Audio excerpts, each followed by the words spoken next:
50 अटक आगे कौन?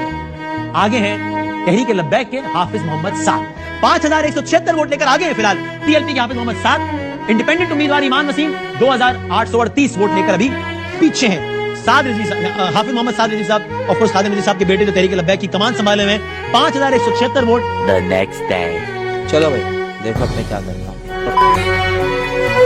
कैसे दिया आपको? है?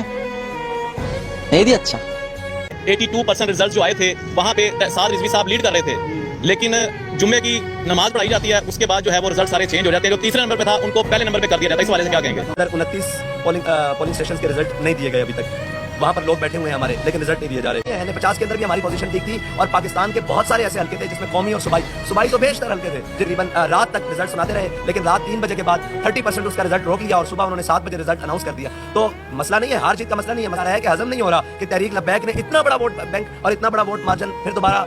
कल जो है वो 15,000 की लीड पे थे अटक पे। अब अचानक सुबह फॉर्म 47 का रिजल्ट आता है इलेक्शन कमीशन ऑफ पाकिस्तान से, इनको 15,000 की लीड से हरवा दिया जाता है और नून लीग के कैंडिडेट को जितवा दिया जाता है, जबकि वो मेरे मोहतरम का आबाई हल्का भी है। इतना बड़ा धांधला हुआ है। इलेक्शन के रिजल्ट को कल आधी रात रोके रखा।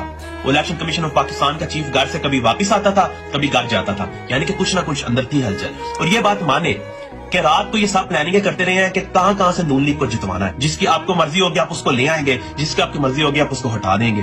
कम से कम आप जो अमीर मोहतरम साहब थे, जो शकान रसूल की जमात थी, उनको तो आगे लेकर आते, कम से कम उनको एक सीट तो दे देते। उस पर भी आपने जो है उसको प्रॉब्लम थी, आपको सब मसला था कि मेरे मोहतरम आते ना असेंबली में एक शेर ही काफी होता है। जब उसे ललकारना था ना फ्रांस को, तो आपको लग पता जाना था और फिर आपने रोना था और